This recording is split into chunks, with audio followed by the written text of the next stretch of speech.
नमस्ते।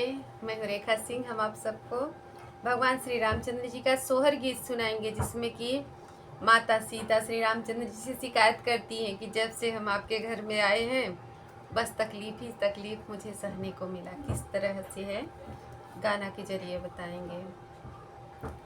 साकरी गली आया जोधिया राम क जानम भैले, राम क जानम भैले हो।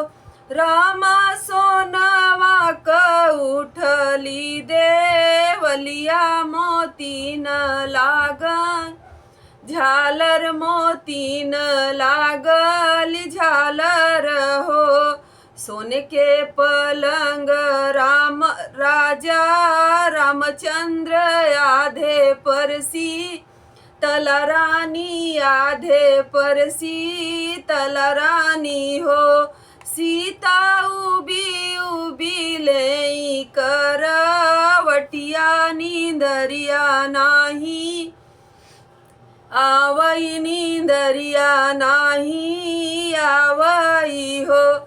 किया सुधी आवई सीता माई का ख्याल, बपैया का ख्याल बपैया कहो।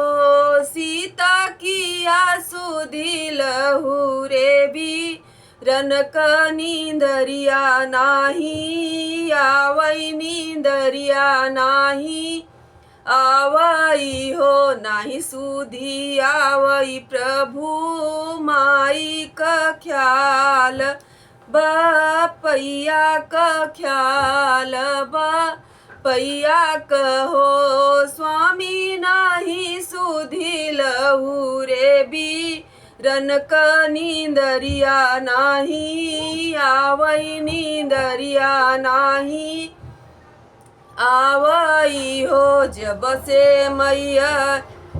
से मई जनमे जानकपुर, अपने बपैया घर अपने पिता के घरे हो।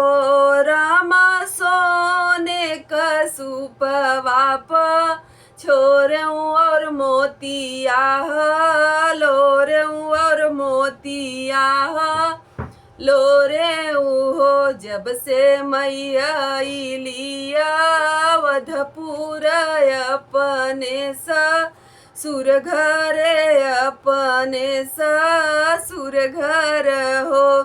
रामा खड़ी खड़ी होई गए कोयलिया, दुखे हदीना बीतल दुखे हदीना बीतल